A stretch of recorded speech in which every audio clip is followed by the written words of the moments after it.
જય માતાજી મિત્રો, સ્વાગત છે મારા નવા વ્લોગમાં તમારું બધાયનું। ગાયું છોડીને અમે જો કપાસની અંદર ચારવા માટે જઈ રહ્યા છીએ અહીંના નેરે। તો બન્યા રહેજો કન્ટિન્યુ વ્લોગમાં।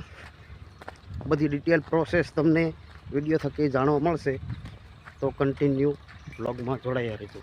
જો મિત્રો, ગાયુંને આપણે કપાસની અંદર છૂટી મૂકી દીધી છે, રસ્તેથી આવી રહી છે, જુઓ તમે। બન્યા રહેજો કન્ટિન્યુ, બહુ મજા આવશે। તો મિત્રો 15 વીઘાનો કપાસ છે, જો તમે ગાયું ચરી રહી છે તો કેવી રીતે ભેળવી દીધું। ભેળવવાનું એનું એક કારણ હતું, કારણ કે માવઠું પડ્યું એટલે કપાસમાં થઈ ગઈ બધી ડોસ્યું।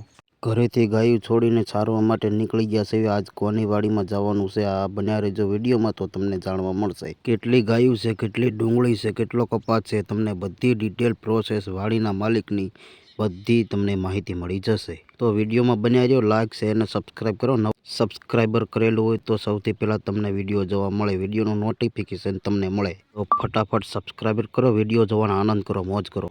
કપાસ ચારવા માટે જાય છે, બન્યા રહેજો બ્લોગમાં। જો મિત્રો, આ છે મામાદેવનો લીમડો, અમારે માખણીયા મામા કહેવામાં આવે છે। અહીંયા માખણીયા મામાનું સ્થાનક છે, જો મામાદેવના દર્શન કરી લો ફટાફટ, મજા આવશે।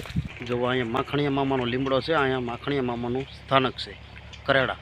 દર્શન કરવા હોય તો નાગધનબા સાઈડથી અવાય। મિત્રો, તમે પણ દર્શન કરી લીધા, મેં પણ દર્શન કરી લીધા, પછી તો અમે નીકળી ગયા ગાયું હાંકીને તબડક તબડક તબડક કરતા હતા, ડાયરેક્ટ મૂકી દીધા વાડીની અંદર। આજે પણ એમાં એમ થયું મિત્રો, મેં કીધું હું બધાની પહેલાં પહોંચી જઈશ, પણ હું જ બધાની વાહે રહ્યો એવું થયું ભાઈ। વાડીની અંદર આવીને જોયું તો ગોવાળિયા બધા આવી ગયા હતા, ને ભેહું ગાયું બધું તો ભાઈ ધબા ધબી સરે છે। જુઓ તમે આ બધા ગોવાળિયા, મોજ ને મોજ કંઈ ઘટે નહીં। મિત્રો, તમને કેમ લાગે આ ડુંગળી કેટલા વીઘાની હશે? 15 વીઘાની હશે? તો તમે મિત્રો અંદાજ લગાવીને તમે તમારી જાતે કોમેન્ટ કરી શકો કે કેટલા વીઘાની છે, ને કેટલી ગાયું છે, ને કેટલી ભેંસું છે। અને હારોહાર પાછા કોમેન્ટ કરી દેજો કે ગોવાળિયા કેટલા હતા। જુઓ તમે આ બધા ગોવાળની મોજ, જુઓ મોજ। મિત્રો, મોજની વાત તો અલગ રહી, પણ આ તુખાર જોતા પાછું માવઠું પડે એવું મને લાગે છે। જો મિત્રો, જઈ રહ્યા છીએ નદીએ પાણી પાવા માટે, ડુંગળી ચારીને ગાયું જુઓ નદીએ પાણી પીવા જઈ રહી છે। વિડીયો બન્યા રહેજો, શેર કરજો, સબસ્ક્રાઈબ કરવાનું ભૂલતા નહીં। જય માતાજી, મળીએ આગળ।